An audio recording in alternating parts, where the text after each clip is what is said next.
চ্যানেলে কি কি মানে ভুল ছিল তুমি যদি একবার একটু বলে দাও যে হ্যাঁ। আমি তো ডেলি ব্লগ করি, তো আমার কি কি মানে কোন কোন সেটিংস অন করা ছিল না। এভরিওয়ান, সকাল 7টার সময় বাড়ি থেকে বেরিয়েছি, মানে আমার বেহালা বাড়ি থেকে বেরিয়েছি, আর এখন রাইট দুপুর 2টো বাজে এসে পৌঁছেছি এই ভাইয়ের কাছে। তোমরা যারা আমার ভিডিও দেখো তারা তো জানো আমার একটা ইউটিউব চ্যানেল আছে, সেখানে সাবস্ক্রাইব পূরণ হয়ে গেছে, কিন্তু আমার 4000 ঘন্টা যে ওয়াচ টাইমের প্রয়োজন সেটা পূরণ করতে পারছিলাম না। তো আমার চ্যানেলে কিছু প্রবলেম ছিল, সেই প্রবলেম আর ওই 4000 ওয়াচ টাইম যেটার প্রয়োজন সেগুলো নিয়ে ভাইয়ের কাছে এসেছি যে কেন আমার চ্যানেলে 4000 যে ওয়াচ টাইমটা লাগবে 4000 ঘন্টা সেটা পূরণ হচ্ছে না। তো ভাই তুমি কিছু টিপস বলে দাও যাতে কিভাবে আমি আমার চ্যানেলে তাড়াতাড়ি 4000 ঘন্টা ওয়াচ টাইম পূরণ করতে পারবো। আমিও শুনবো, সাথে সাথে আমার বন্ধুদের যাতে হেল্প হয় যাদের এখনো 4000 ঘন্টা ওয়াচ টাইম পূরণ হয়নি। তুমি একটু কিছু টিপস দিয়ে দাও যাতে তাড়াতাড়ি এটা হয় আর চ্যানেলটা গ্রো হয় তাড়াতাড়ি। অবশ্যই। তো দিদির চ্যানেলে আসার জন্য অসংখ্য ধন্যবাদ দিদিকে। ঠিক আছে, তো এখন আমি বলবো 4000 ঘন্টা খুব সহজে কিভাবে পূরণ করবে। সবার আগে দেখো আমার চ্যানেলের ওয়াচ টাইমটা কত, একটুখানি দেখো, তবে তোমরা বুঝতে পারবে যে আমার চ্যানেলে কতটা করে ওয়াচ টাইম আসছে। ঠিক আছে, আর কেনই বা আসছে সেটাও বলবো। দেখো আমি আমার ওয়াইটি স্টুডিওটাকে ওপেন করলাম। তো ওয়াইটি স্টুডিওটাকে ওপেন করার পরে দেখো এখানটাতে আসছে, একটুখানি নেটওয়ার্ক প্রবলেম বলে একটু দেরি করছে আসতে। ঠিক আছে, তো দেখো তোমাদের সামনে কিন্তু চলে এলো, আমার একদম ড্যাশবোর্ড খুলে গেল চ্যানেলের। ঠিক আছে, তো দেখতে পাচ্ছ এখানে আমি কত ওয়াচ টাইম এসছে লাস্ট 28 দিনে 30,300 ঘন্টা। ঠিক আছে, তো 30,300 ঘন্টা আমার চ্যানেলে হচ্ছে লাস্ট 28 দিনে, মানে পার ডে কিন্তু 1000 ঘন্টার ওপরে কোনো ওয়াচ টাইম আসছে, আর দিদি ভাইয়ের 4000 ঘন্টা পূরণ হচ্ছে না। আমার হচ্ছে কেন? আমার হচ্ছে এই কারণে আমার ভিডিওতে ভিউজ আসছে, দিদি ভাইয়ের ভিডিওতে ভিউজ আসছে না। তো মেন কথা হচ্ছে যে ভিউজটাকে আনতে হবে। সেটা কিভাবে আনবে একটু তোমাদেরকে বলি। দেখো আমি ওয়াচ টাইমের মধ্যে ক্লিক করলাম, ক্লিক করার পরে দেখো আমার লাস্ট 7 দিনে কত ঘন্টা এসছে দেখে নাও একটু। লাস্ট 7 দিনে আমার ওয়াচ টাইম এসছে 7456 ঘন্টা, মানে পার ডে কিন্তু 1000 ঘন্টার উপরে করে আসছে। একদম ফ্ল্যাট লাইন রয়েছে, দেখতে পাচ্ছ ফ্ল্যাট লাইন। তো আমি দেখিয়ে দিই, বলে দিই। দেখো 19 তারিখে এসছে 1043 ঘন্টা, 18 তারিখে 1050 ঘন্টা, 17 তারিখে 1052 ঘন্টা, 16 তারিখে 1079 ঘন্টা, 15 তারিখে 1105 ঘন্টা, 14 তারিখে 1179 ঘন্টা, তারপরে এদিকে কত তারিখ 13 তারিখে 945 ঘন্টা। এতটা করে আমার কিন্তু ওয়াচ টাইম আসছে, বাট তোমাদের ওয়াচ টাইম আসছে না, বাড়ছে না। কেন বাড়ছে না? বাড়ছে না এই কারণে তোমরা সঠিকভাবে কাজ করতে পারছো না।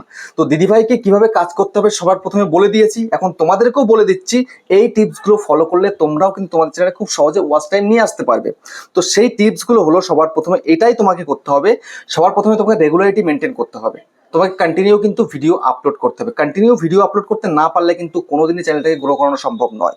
তোমাকে প্রতিনিয়ত প্রতিটা দিন তোমায় কিন্তু অ্যাক্টিভ থাকতে হবে এবং পাওয়ারফুল কন্টেন্ট তোমাকে দিতে হবে তোমার ক্যাটেগরি অনুযায়ী। ঠিক আছে, প্রতিদিন তুমি যদি ভিডিও করতে না পারো, তুমি যদি লম্বা লম্বা গ্যাপ দিয়ে দাও, তোমার চ্যানেলের অডিয়েন্স কিন্তু আসবে না, আসলেও সেগুলো কিন্তু কেটে যাবে। তো সেই জন্য তোমাকে চেষ্টা করতে হবে প্রত্যেকটা দিন ভিডিও করা তোমার ক্যাটেগরি অনুযায়ী। একেবারে তুমি নাটকের ভিডিও করছো সেক্ষেত্রে তুমি তো আসতে পারো না, কিন্তু দিদিভাই ডেলি ব্লগ করে, তো ডেলি ব্লগ কিন্তু ডেলি করতে হয়, ডেলি কিন্তু একটা ভিডিও দেওয়াই যায়, কোনো সমস্যা হয় না এতে। ঠিক আছে, তো এখন ভিডিও করলেই তো হবে না। ভিডিও তুমি ভালো করছো, যদি তোমার ফেসটা ভালো না থাকে, একটা মুভি যখন তুমি দেখতে যাও, কি দেখে তুমি মুভি দেখতে যাও? একটা পোস্টার দেখে দেখতে যাও। ঠিক আমাদের ভিডিওর থাম্বনেল যদি ভালো হয় তবে কিন্তু অডিয়েন্স ক্লিক করে দেখবে। তো সেই জন্য সবার প্রথমে কিন্তু থাম্বনেল ভালো করে তৈরি করা শিখতে হবে। দেখো আমার যে ভিডিওগুলো হচ্ছে, ভিডিওগুলো থাম্বনেলটা কতটা অ্যাট্রাকটিভ একটু দেখে নাও। এই যে আসছে এখানটাতে, আমি যে ভিডিও আপলোড করি, আমি কালকে যে ভিডিওটা আপলোড করেছিলাম সেই ভিডিওতে ভিউজ কত হয়েছে সেটা তোমাদেরকে দেখিয়ে দিচ্ছি। দেখো 3200 কিন্তু ভিউজ হয়ে গেছে। আর এই যে আমি দিদিভাইকে বলেছিলাম, দিদিভাই কিন্তু 1.5% বা 2.2% রয়েছে ইমপ্রেশন ক্লিক থ্রু রেট, আমার সেখানে কত 9.7%, গ্রিন তীর উপরের দিকে আছে। তো থাম্বনেল হচ্ছে মেন থাম্বনেল যদি ভালো হয় তবে কিন্তু সেই ভিডিও চলবে। তো সর্বপ্রথম তোমার কাজ কি? কন্টিনিউ ভিডিও আপলোড করা। সেকেন্ড কাজ হচ্ছে ভালো থাম্বনেল তোমাকে তৈরি করতে হবে। তারপরে তোমায় কি করতে হবে? তারপরে তোমাকে এই কাজগুলো করতে হবে, আমি দেখিয়ে দিচ্ছি। এখন তোমাকে সর্বপ্রথম তোমার অ্যানালিটিক্সের মধ্যে আসতে হবে, ওয়াইটি স্টুডিওতে এসে তোমাকে অডিয়েন্স সেকশনে চলে যেতে হবে। চলে যাওয়ার পরে তোমাকে এখানে দেখতে হবে, দেখো তোমার এই যে রিটেনিং ভিউয়ার আর নিউ ভিউয়ার সেটা কেমন আছে। আমার দেখতে পাচ্ছ ব্লু লাইনটা নিচে আছে, পার্পেলটা উপরে আছে, কেননা আমার ভিডিও দেখে অডিয়েন্স পছন্দ করে আবার ব্যাক করতে আসছে। মানে একবার দেখে যে চলে যাচ্ছে আর আসছে না এমনটা নয়। আমার ভিডিও একবার দেখলে নতুনরা দেখছে, দেখে আমাকে ভালোবাসছে, সাবস্ক্রাইব করছে, বা সাবস্ক্রাইব না করেও কিন্তু নেক্সট টাইম ভিডিও দিলে লোকে দেখছে। এটা তোমার চ্যানেলে হচ্ছে না, এটা তোমায় করতে হবে। কিভাবে করবে? এই যে এখানটাতে তুমি কন্টিনিউ করে ভিডিও দাও, ভালো থাম্বনেল করো, তারপরে দেখবে এই অপশনগুলো আসবে। এই যে দেখতে পাচ্ছ, হোয়াট ইউর অডিয়েন্স ওয়াচ, এই যে লাস্ট 7 দিনে আমার কোন কোন অডিয়েন্সরা কোন কোন ভিডিও দেখছে সেটা কিন্তু আমি দেখতে পাচ্ছি এখান থেকে। কি ধরনের ভিডিও ভালোভাবে দেখছে সেটা আমি দেখতে পাচ্ছি এখান থেকে। এই যে দেখো ভিডিও সেকশনে চলে গেলাম, এগুলো সব লং ভিডিও, তারপরে এখানে হচ্ছে শর্ট ভিডিও কোনগুলো দেখছে সেগুলো আমি দেখতে পাচ্ছি। তাহলে আমাকে কি করতে হবে, এইগুলো যখন পছন্দ করছে আমার অডিয়েন্সরা, তাহলে আমাকে এই ধরনের কন্টেন্টে কাজ করতে হবে, এই ধরনের ভিডিও আমাকে তৈরি করতে হবে। তো তোমাকেও কিন্তু এইরকম কাজ করতে হবে, বুঝতে পারলে? তারপরে দেখো আমার যারা অডিয়েন্স রয়েছে তারা আর কোন কোন চ্যানেলকে বেশি করে দেখে, এখানটায় 15খানা চ্যানেল কিন্তু শো করিয়ে দিয়েছে। আমার অডিয়েন্সরা এই সমস্ত চ্যানেলগুলো দেখে, তো তোমাকেও কিন্তু দেখতে হবে যে তোমার অডিয়েন্সরা কোন কোন চ্যানেল দেখে। তুমি যদি সেটা দেখতে পারো তারা কি ধরনের ভিডিও দিচ্ছে সেটা বুঝলে কিন্তু তুমি ভালো করে ভিডিও তৈরি করতে পারবে, ঠিক আছে? তো এটা তুমি দেখে সেই অনুযায়ী তুমি কাজ করবে, দেখবে তোমার চ্যানেল কিন্তু আস্তে আস্তে গ্রো করে যাবে, বুঝতে পারলে? তারপরে তুমি আরেকটা জিনিস দেখবে, তুমি কন্টেন্ট সেকশনে চলে আসো। কন্টেন্ট সেকশনের মধ্যে আসার পরে এখানে দেখো টপ ভিডিও তোমার দেখাবে, তোমার চ্যানেলে টপ ভিডিও আছে, ঠিক আছে? টপ ভিডিও তুমি যে টাইটেলগুলো দিয়েছো, এই যে আমার এখানে 5খানা ভিডিও দেখাচ্ছে, টোটাল 10টা দেখায়, এখানে 5টাতে আমার সব থেকে বেশি ভিউজ হয়েছে। তার মানে কি এই টাইটেলগুলো ভালো, এই থাম্বনেলগুলো ভালো, তোমারও দেখাবে। তোমাকে বুঝতে হবে যে এইরকম যদি টপ ভিডিওতে তোমার ভালো ভিডিও আসে এবং বেশি করে দেখে, তাহলে তোমাকে বুঝতে হবে যে এই টাইটেলটাও ভালো রয়েছে, এই থাম্বনেলটাও ভালো রয়েছে, তাহলে আমাকে এই ধরনের ভিডিও করতে হবে, ঠিক আছে? এই ধরনের থাম্বনেল রাখতে হবে আমাকে, এর থেকে উল্টো পাল্টা করলে হবে না, সিমিলার রাখতে হবে, তবেই তুমি বুঝতে পারবে যে না তোমার চ্যানেলটা কিন্তু গ্রো করছে। তো বন্ধুরা তোমরাও বুঝতে পারলে, আমি কিন্তু সবটা বলে দিলাম, একদম সিম্পল ভাবে বলে দিয়েছি, এরকম পরিষ্কার বাংলায় কেউ কিন্তু বোঝাবে না তোমাদেরকে, ঠিক আছে? সিম্পল তোমাদেরকে বলে দিলাম, তোমরা এইভাবে কাজ করো, কন্টিনিউ কাজ করো, 1 মাসের মধ্যে তোমরা 4000 ঘন্টা ওয়াচ টাইম পূরণ করে ফেলতে পারবে। আমি তো আরো অল্প দিন বলতে পারতাম, তবুও বললাম যে ব্লগ চ্যানেল যেহেতু এখন মানে কম্পিটিশন প্রচুর রয়েছে, সেই কারণে আমি 1 মাসের মধ্যে তুমি কিন্তু পারবে তোমার চ্যানেলের মধ্যে এই 4000 ঘন্টা ওয়াচ টাইম পূরণ করে ফেলতে। তো যাই হোক, আর কিছু আমার বলার নেই, দিদিভাইকে সবটা বলে দিচ্ছি, তো তুমি কিছু বলবে বলো। আমার চ্যানেলে কি কি মানে ভুল ছিল তুমি যদি একবার একটু বলে দাও, যে হ্যাঁ, আমি তো ডেলি ব্লগ করি, তো আমার কি কি মানে কোন কোন সেটিংস অন করা ছিল না। দিদিভাইয়ের সর্বপ্রথম ভুল কোথায় ছিল, চ্যানেলটাকে কাস্টমাইজেশন করেনি। আমি দিদিভাইকে চ্যানেলটাকে কাস্টমাইজেশন করে দিয়েছি। দ্বিতীয়ত, দিদিভাই চ্যানেলটা সেটিংস করা ছিল না। দিদিভাই অডিয়েন্সটাকেই চুজ করেনি, কাদেরকে ভিডিও দেখাবে ইউটিউব, ঠিক আছে? যে বাচ্চাদেরকে দেখাবে না আমাদের মতন সবাইকে দেখাবে, দিদিভাই সেটাও চুজ করা ছিল না, সেটাও চুজ করে দিয়েছি। তারপরে দিদিভাই ক্যাটাগরিটা কি কিসে করছে, দিদিভাই ব্লগ করছে অথচ কোনো ক্যাটাগরি নেই, নান করা রয়েছে, তো সেটা করলে ইউটিউব কাদের কাছে পাঠাবে? এখন আমি করে দিয়েছি পিপল অ্যান্ড ব্লগ, কেন দিদিভাই ব্লগ করে, তাহলে ব্লগ ভিডিও যারা দেখে তাদের কাছে কিন্তু দিদিভাইয়ের ভিডিওগুলো পৌঁছে যাবে, ঠিক আছে? দিদিভাই ভিডিওগুলো পৌঁছাবে, তখন কিন্তু অডিয়েন্স ক্লিক করবে।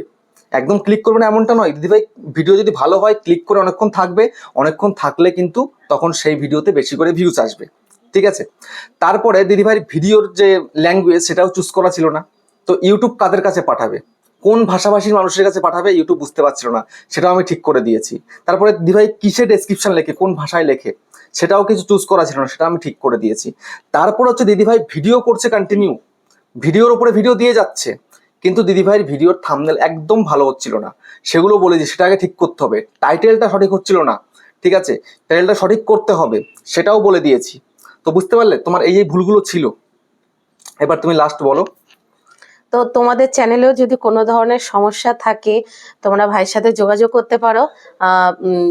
আমি নাম্বার দিয়ে দেবো, কি তোমার নাম্বার দেওয়া যাবে তো এখানে? হ্যাঁ হ্যাঁ, দেওয়া যাবে, কেন দেওয়া যাবে না? তোমাদের চ্যানেলে যদি কোনো রকম সমস্যা থাকে, তোমরা যদি সলিউশন হিসেবে ভাইয়ের কাছে আসতে চাও, তো অবশ্যই ভাইয়ের কাছে আসতে পারো। আমি সেই বেহালা থেকে সকাল 6:30টার ট্রেন ধরে এখানে এসে পৌঁছেছি দুপুর 2টোয়, শুধুমাত্র একটু হেল্পের জন্য, চ্যানেলটাকে দাঁড় করানোর জন্য, যাতে আমার চ্যানেলটা দাঁড়ায়, আমার 4000 ঘন্টা ওয়াচ টাইমটা পূরণ হয়। তো ভাই তো আমাকে শিখিয়ে দিয়েছে, আমার চ্যানেলটা ঠিকঠাক করে দিয়েছে। তো তোমাদের চ্যানেলেরও যদি কোনো সমস্যা থাকে, তোমরা অবশ্যই ভাইয়ের কাছে আসতে অবশ্যই পারো। অবশ্যই। আর ভাইয়ের ইউটিউব চ্যানেল তো তোমরা কম বেশি সবাই দেখেছে, তবুও ভাই তুমি একবার বলে দাও। আমার চ্যানেলের নাম হচ্ছে ইউটিউবার হও, এই যে চ্যানেলে দিদিভাই এসছে আর কি। আমার আরো চ্যানেল রয়েছে, গ্রো উইথ ইউটিউবার রয়েছে, ঠিক আছে? দুটো চ্যানেলে একই ধরনের ভিডিও হয়, কিন্তু আমি বেসিক্যালি ইউটিউবার হও এই চ্যানেলটাকে সব থেকে বেশি ভালোবাসি, একেই সব মানে এটাতে সবসময় ভিডিও আসে আমার, ঠিক আছে? তো যাই হোক, আর কিছু কি বলবে তুমি? তুমি একটু বলে দাও আমার অডিয়েন্সদের, তো- তোমার অডিয়েন্সদের, যাতে আমার ভিডিওগুলো দেখে। তো বন্ধুরা, তোমরা দিদিভাইকে সাপোর্ট করবে, আমাকেও সাপোর্ট করবে। দিদিভাই খুব ভালো ভিডিও বানায়, তোমরা কেন দেখছো না বুঝতে পারছি না। দিদিভাইয়ের ওই যে ভুলগুলোর ছিল, আমি ভুলগুলো সংশোধন করে দিয়েছি। আর দিদিভাইয়ের যে থাম্বনেলগুলো করবে সেগুলো ঠিক করার চেষ্টা করবে, আস্তে আস্তে ধীরে ধীরে ইমপ্রুভ হয়ে যাবে। তো তোমরা প্লিজ সাপোর্ট করো, চ্যানেলটাকে সাবস্ক্রাইব করো এবং ভিডিওগুলোকে দেখো এবং কমেন্ট করো, কমেন্টে রিয়াকশনটা কিন্তু দিয়ে দিও, আর ভিডিওকে শেয়ার করতে কিন্তু ভুলবে না, ঠিক আছে? তো যাই হোক, শেষ হচ্ছে ভিডিওটা এখানে, আবার দেখা হবে নেক্সট ভিডিওতে। তো আমি কিভাবে ভাইয়ের বাড়ি গেলাম, মানে ভাইয়ের এখানে এলাম, সেটা একটা ব্লগ আমি শুট করেছি, সেটা অবশ্যই শেয়ার হবে। তোমরা যদি সেটা দেখতে চাও তো দেখে নিও যে কিভাবে ভাইয়ের কাছে এসেছি এখানে আর কি। সমস্ত ডিটেলসটা ওই ব্লগে শেয়ার করা থাকবে। তো একদম। চলো, এটা Okay. এই পর্যন্তই। Okay. টাটা।